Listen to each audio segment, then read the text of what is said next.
బుచ్చిబాబు టోర్నీలో టీమిండియా స్టార్లైన శ్రేయస్ అయ్యర్, సూర్యకుమార్ యాదవ్ తీవ్రంగా నిరాశపరిచారు.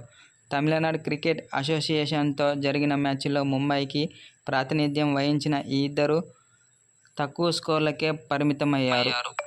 శ్రేయస్ అయ్యర్ 3 బంతుల్లో కేవలం 2 పరుగులు మాత్రమే చేసి నిరాశపరిచాడు. సాయి కిషోర్ బౌలింగ్లో అవుట్ కాగా సూర్యకుమార్ యాదవ్ 38 బంతుల్లో 3 ఫోర్లు, సిక్సర్తో 30 పరుగులు మాత్రమే చేశాడు.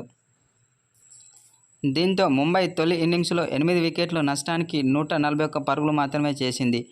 దివ్యాన్షు సక్సేనా 61 పరుగులతో నాటౌట్గా నిలిచి హాఫ్ సెంచరీతో రాణించాడు. మిగతా బ్యాటర్లంతా చేతులెత్తేయడంతో తక్కువ స్కోర్కే పరిమితమైంది. అయితే ఈ మ్యాచ్లో టీమిండియా స్టార్ బ్యాటర్లైన శ్రేయస్ అయ్యర్, సూర్యకుమార్ యాదవ్ తీవ్రంగా నిరాశపరిచారనే చెప్పాలి.